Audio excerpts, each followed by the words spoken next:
Welcome everybody to the Fantasy Golf Insider Webcast and Podcast.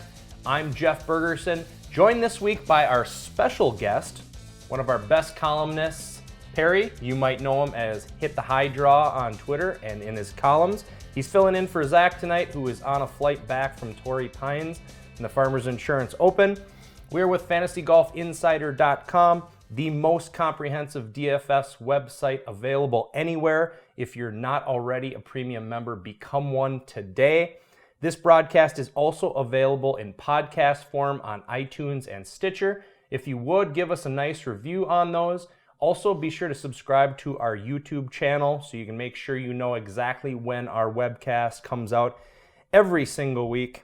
Last week, Pari, Farmers Insurance Open. We heard from a lot of our members who had success, one being one of our colleagues, one of our columnists, Jason Rauslin.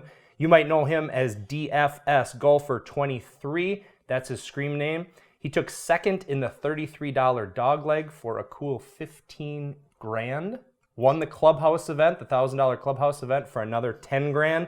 He had a bunch of other wins too. I saw a screenshot. I couldn't even count how much he won. So congrats to Jason. He does the first tee column on our website. Be sure to check that out. Also check out Pari's columns. He does the preview and the main preview for both the PGA and the Euro tours every week, and his is always the first out on Monday. So be sure to check those out. It was John Rahm Day on Sunday, basically, right? It was. A couple of eagles. Obviously, the most dramatic one was on 18. Absolutely unbelievable. I screamed when it happened. I woke up one of my kids from their nap. It was absolutely phenomenal to watch. That was probably the biggest takeaway I had. Friday's cut was an absolute bloodbath for both Jason Day, Dustin Johnson. You mix in Brooks Koepka, Ricky Fowler, bunch of high-owned guys, and it was a very low percentage that got 6 of 6 through the cut. I think it was like 5% or something. Yeah, it was like sub that. 10 for sure. And then after the MDF, Martin Laird bit the dust too, so that shaved it down even further. I cashed with 4 of 6 in some cash games. Yep. So, how about you? How did you do last week? I cashed with 4 of 6 in GPP as well. So, did you really? Yeah. Nice. But it wasn't enough to talk about, so we can move on. What were some of your takeaways from the Farmers? Anything? Make better lineups. We were talking a little bit beforehand. We both had quite a high exposure to DJ and Day, which pretty much, I still, right now, I can't even, in thinking about it constantly the last few days, I can't find any rhyme or reason to it. I think with DJ, it was the travel back from You think the that other was side. it, huh? Yeah. Well, Ricky missed the cut too. That's true. And Ricky missed a cut the year before. Yeah. Traveling back. So I think maybe that is something to look into. Something to it. Is there something to the group going off with Tiger? Yeah. I think Tiger just sucked the life out of both those guys. It's just a circus around him and everyone around. Because I remember vividly a couple of years ago at Chambers Bay, I think it was him, Ricky Fowler, and Louis Oosthuizen, yeah. All of which just played absolutely god-awful. Yeah. Louis made a miraculous putt at the end, I think, to make the cut, but Ricky was embarrassing. Yeah, they both were like 9 over, I think, after the first day. Yep. And it was... So we might want to watch out for that in the future. If Tiger's going to be playing in some events now, be sure to look at who he's playing with. Be careful, yeah. Look at his tee group. And he's actually playing this week in Dubai, so he is, yeah. And we'll talk a little bit about the European event coming up. He's 7,500, which is kind of. Are you intrigued at all by that? No, not at all. No, not at all. Okay. Did you watch him at all? I did watch quite a bit of him. It pains me to wear this hat. Yeah, he can't keep it in play is his problem. No, he can't. And his swing, good. He's swiping the ball. He's just. It's not the Tiger we know. Does it come back? At the Masters, maybe. Yeah. I think that's the only place that he can really win. Yeah. If he even has it in him. And, I'd say maybe at T25. Sure. Let's start small. What I would like to see, because he was, of course, higher owned than I thought last week. I know there's always going to be ownership, but I'm always surprised at how much people, forget that he's just not very good anymore. Right. I had 0% of Tiger last week, but I would like to see him like in the 6K range. just to make it like really enticing GPP play. I'd like to see what his ownership gets up to. Yeah, they could have done that this week. I know. With the Euro, but they didn't. No, they instead mispriced both the Euro and PGA Tour. So we will cover the debacle that the pricing is this week on DraftKings that also has me baffled as well. Anything else from the Farmers that you want to cover? Zachary was out there. He was tweeting from the course. He saw Mark Leishman with hit his ball on a branch or something, was laying over it, and he's standing right next to him. It was pretty entertaining. Yeah, I got nothing. All right. I didn't watch a whole lot of golf this week. NHL All-Star Game seemed like a better pick. Yeah. Even the Pro Bowl, if it was going on at the same time, I think I probably would have chose the Pro Bowl. I unfortunately watched a bit of the Pro Bowl, and I wanted to slip my wrists. It was that bad. I watched the halftime show. Yeah, that was probably with the more kids. entertaining. Yeah, it was pretty entertaining. Oh, that's unwatchable. I won't do it again. I made the mistake of throwing in a few lineups on DraftKings, the bowl games, the Pro Bowl and the Super Bowl, and I loaded up with Super Bowl guys as much as I could, but I still had a couple guys that I had to mix in low dollar in the Pro Bowl, so I kind of watched it. And I was so sorry I did. It was so bad. I did that last year and learned my lesson. Yeah, well, next year I won't be doing that. So, before we get into the Waste Management Phoenix Open, which is this week, I wanted to talk a little bit about what's going on in the DFS golf industry. Specifically, for those of you who have not heard, FanDuel is coming out with a golf product now. It's about 3 years too late, but man, welcome to the party, right? So they're offering a beta version now, of which I've taken a part in the last couple of weeks. And I just wanted to talk a little bit about it. Some of you may have done the beta, so you know what the product is. The scoring I'm okay with. So the scoring goes 0.5 point for pars, 2.1 points for birdies, 5 points for eagles. But then the subtraction comes -1 for bogeys, -3 for double bogeys or worse. They don't have the 18 points for the hole-in-one, which I like. Which is nice. Because I don't know why DraftKings can't just take that out of their program. Because I think it's just a luck factor. It is. And it changes the course of the weekend. Absolutely. When a player gets a hole-in-one. Absolutely. Yep, no matter where they finish. There are no finishing points on FanDuel like there is on DraftKings, and I kind of like those points. I think they should actually be weighted higher than the individual hole points because I think it's a bigger deal for a guy to finish between 3rd and 15th than it is for him to string together 3 consecutive birdies on a Thursday. Right. You know, it's just there should be more weighting on that, but there's none on FanDuel. But I think it's going to be kind of interesting with the heavy subtraction points. What happens with tournaments like the U.S. Open? I saw someone tweet like, you're actually going to want your guys to miss the cut so they don't have 2 rounds, right? Be an interesting strategy if they hold on to the same scoring. But the scoring is not the worst part. So we were talking about this.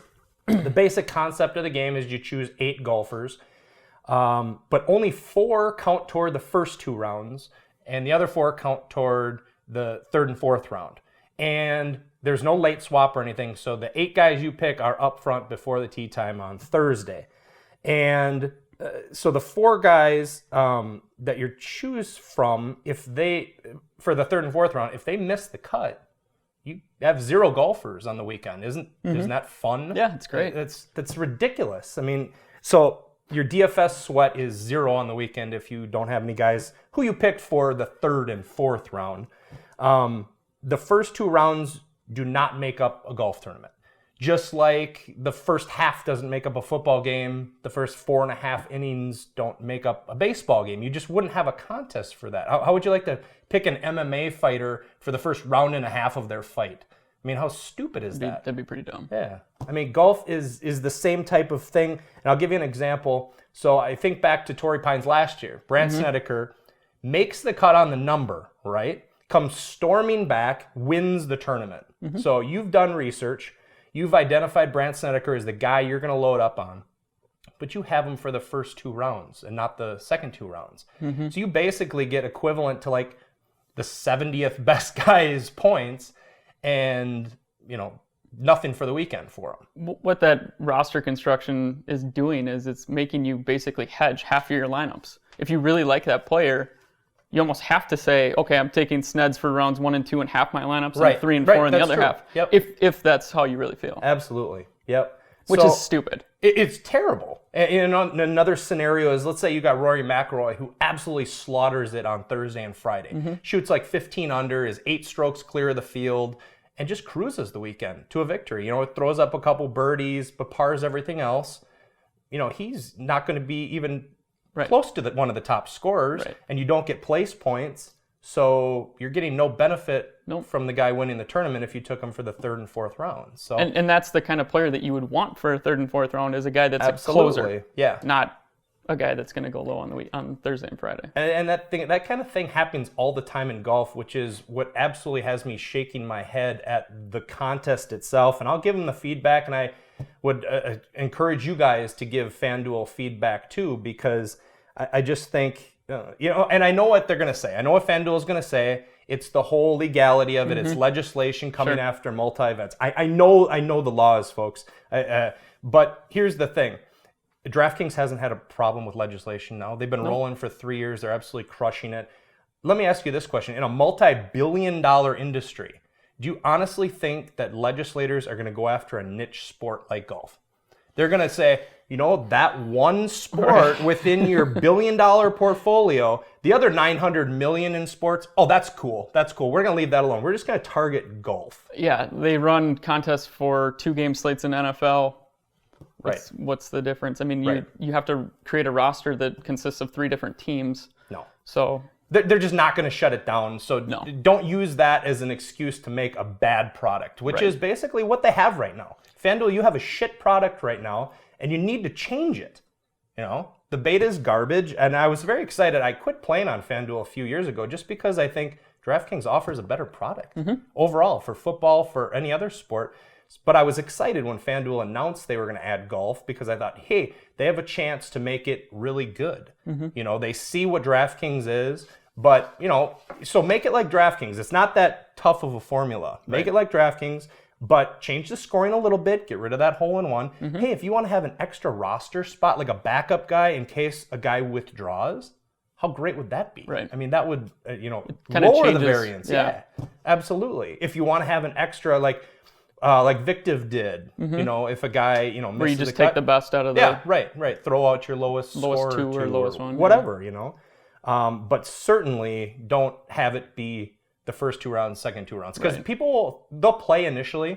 They'll get sick of it. They'll hate it. They will absolutely hate it. My team this past weekend, I just loaded up with the studs for days 3 and 4. So I had the perfect example. I wanted to see what happened. So I had DJ, Day, Brooks Koepka on my Saturday, Sunday. I'm like, well, this would be horrible. Yeah.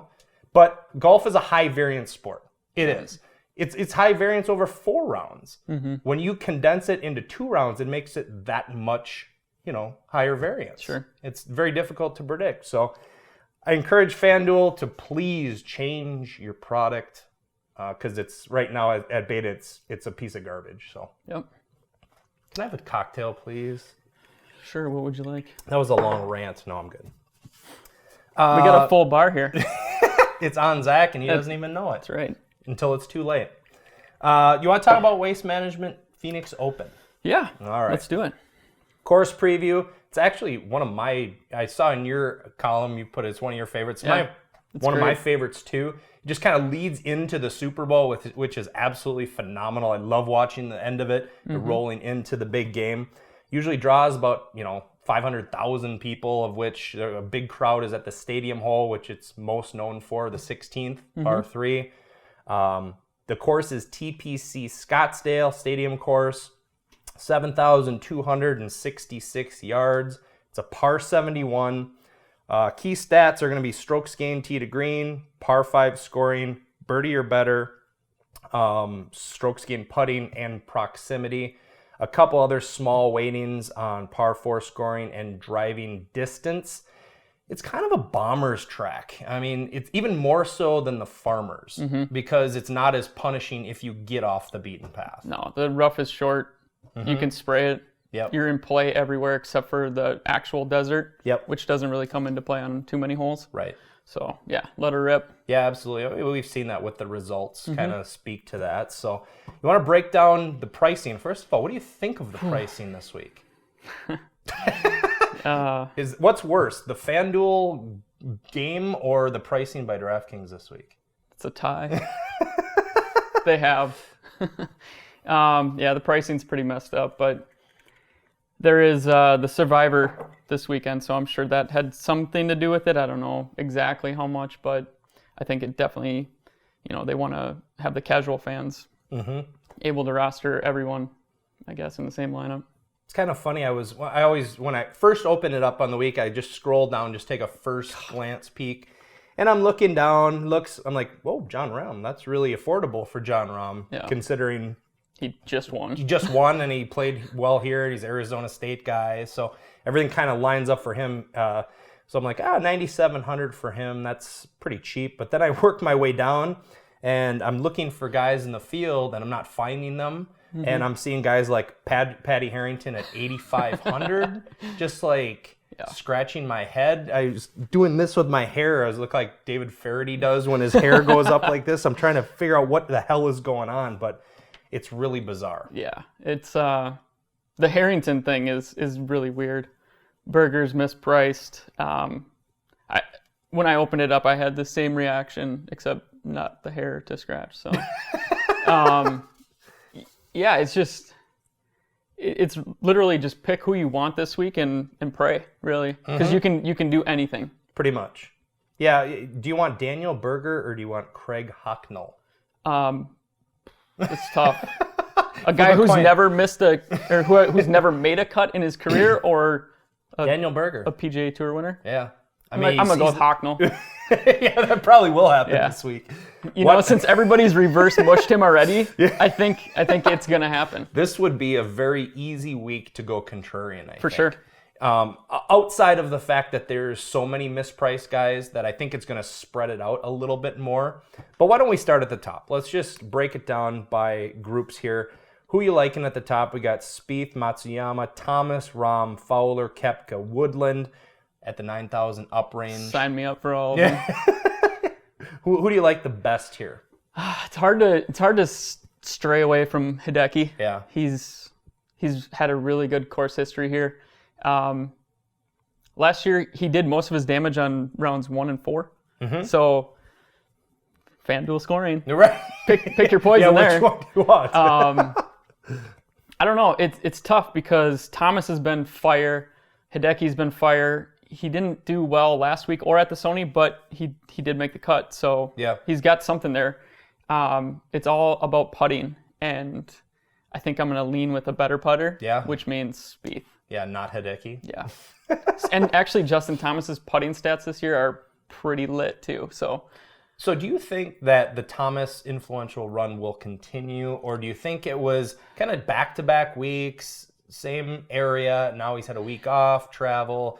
Is he going to come back to the norm? I don't know. I honestly don't know. I wished that he wouldn't, because I wanted someone else to win the Sony. Yeah.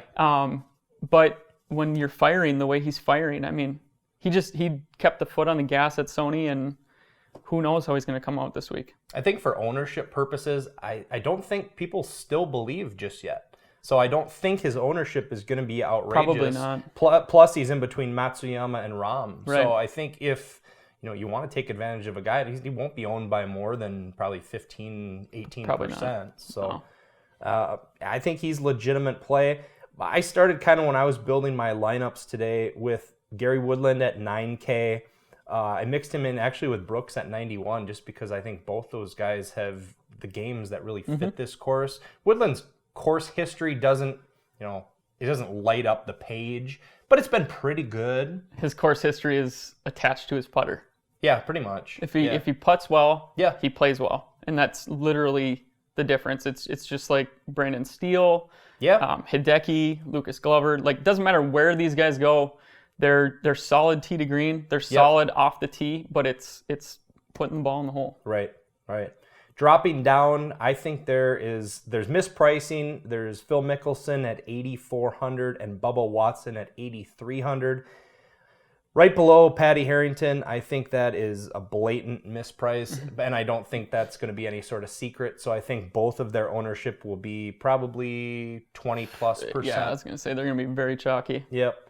Bubba, how can you not like what he's done here? I mean, he's been excellent here. He hasn't been playing outstanding golf lately. His putter, like you say, has been quite awful. Yeah. But, on this course, I think he's a guy who I think he's a legit chance to win the tournament. And the thing that's funny about him is that he hasn't won. Mm-hmm.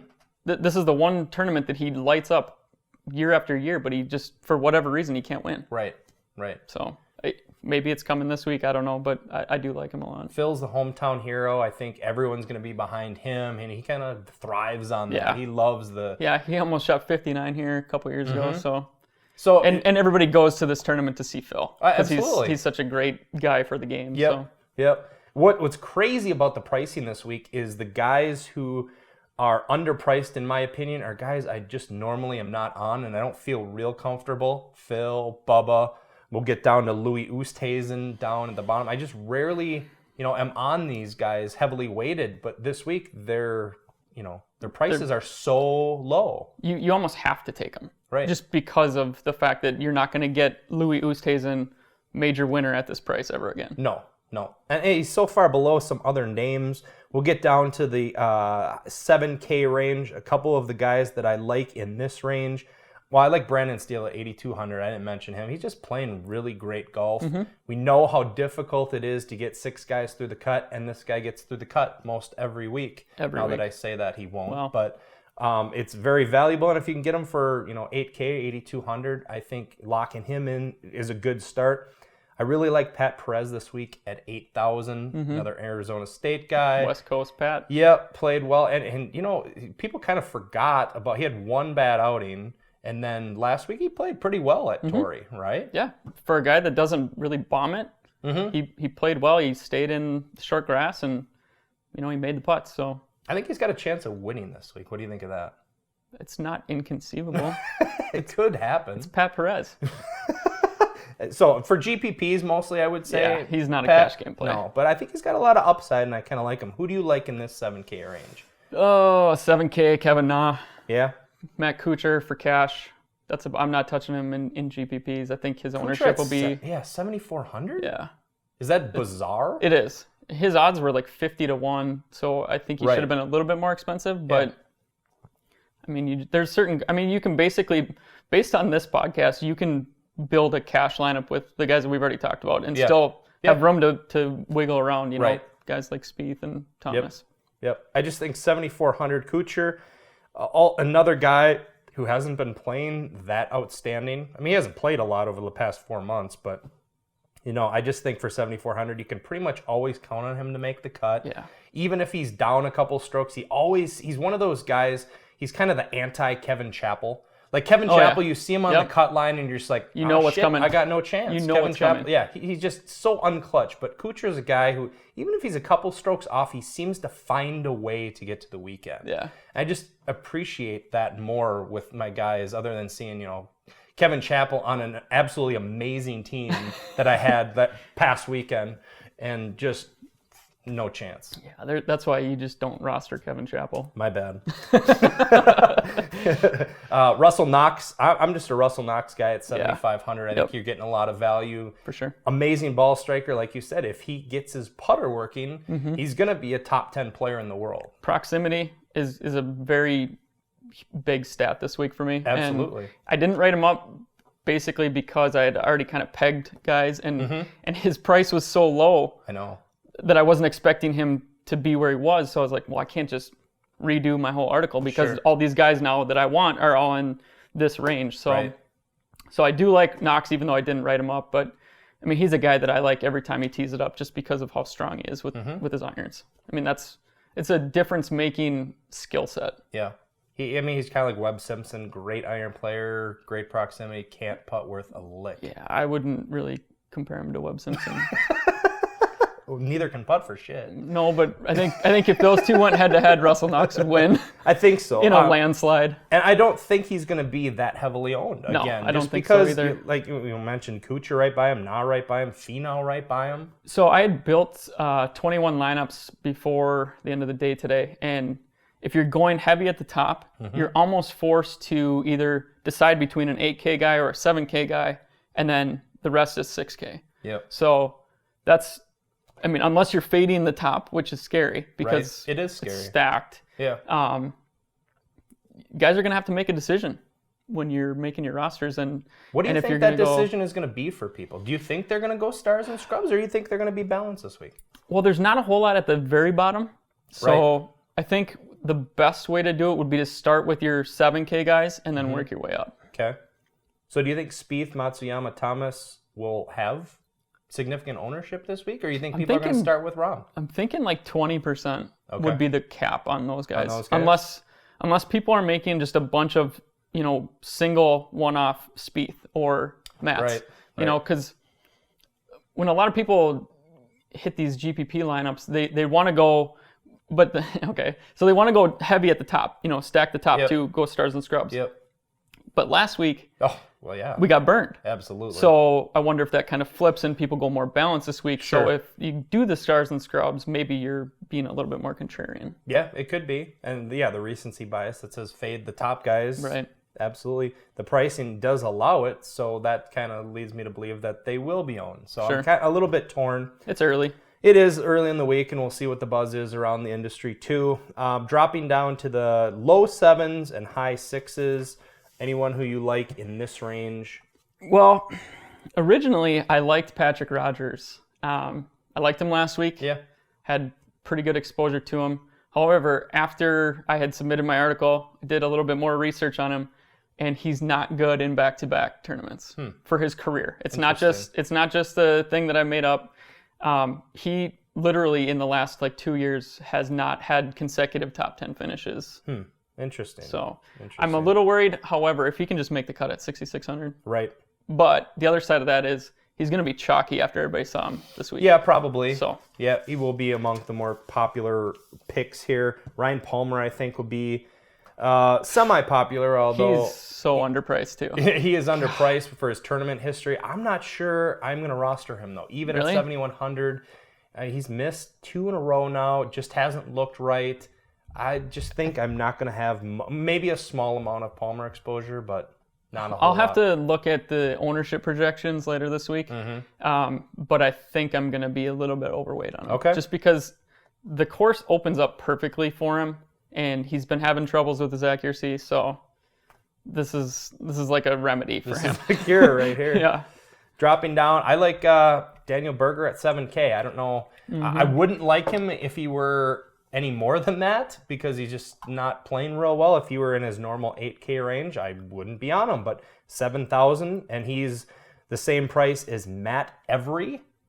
Is that bizarre? Well, Matt Every and Daniel Berger have the Bermuda grass correlation this week.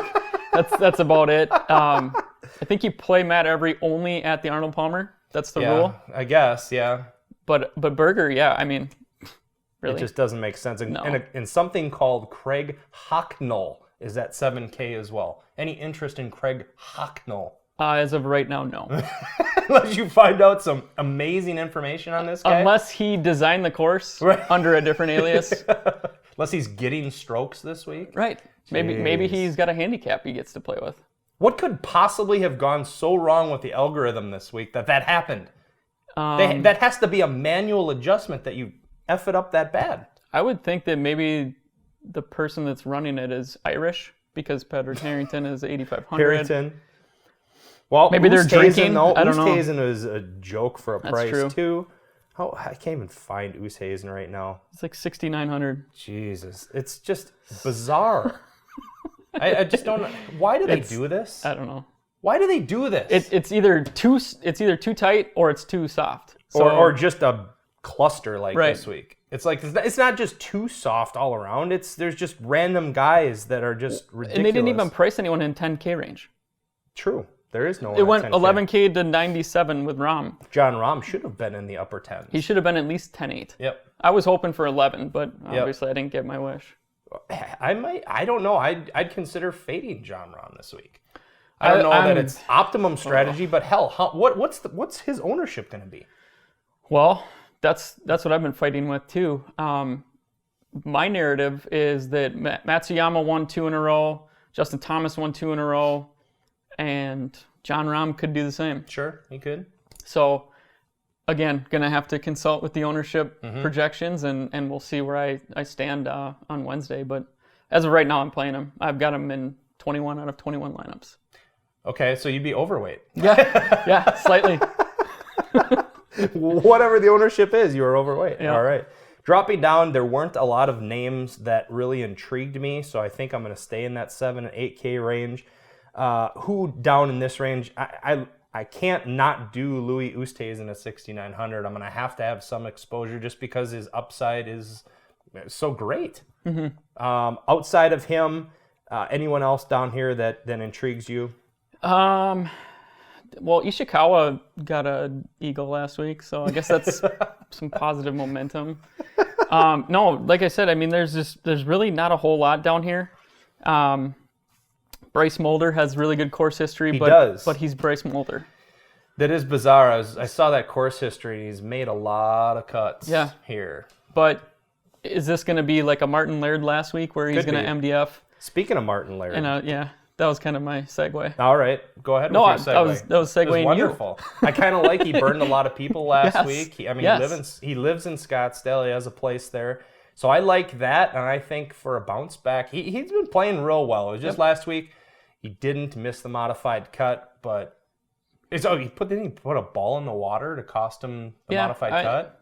I was kind of looking at the leaderboard on my app, and I was just kind of smiling because I was underweight on him, and he wasn't a guy that really did it for me when I finalized my rosters, and I was like, I don't think the chalk is worth the risk here. Right. So I'm kind of glad that he didn't accrue points on Sunday. But yeah, this week, good course history. The course suits his game again. Yep. It suits everybody's game this week because literally a hack can go out there and shoot 75. So. Sure. Yep.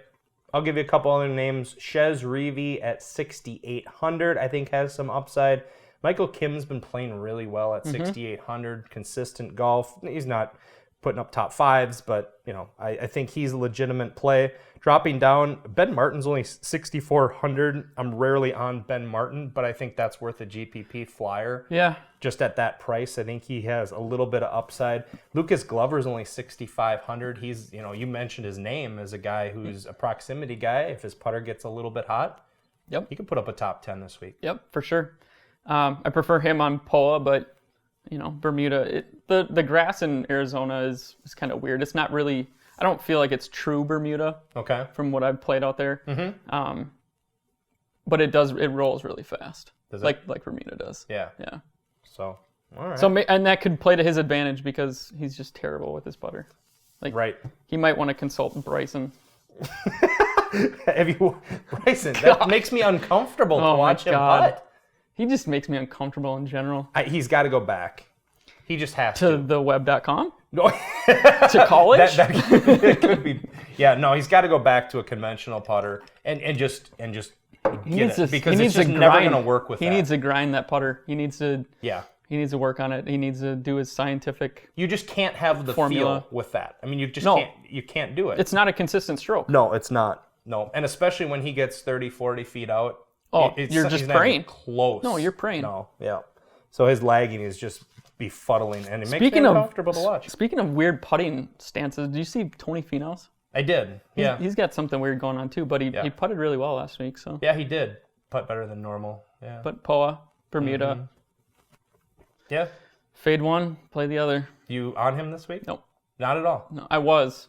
Not anymore. Okay, all right. Fair enough. The POA Bermuda splits to me are just, they're too, I mean, he's playing well enough and he hits the ball far enough where, if his iron game is sharp this week, he could be a difference maker. But the putting splits are real. Okay. All right.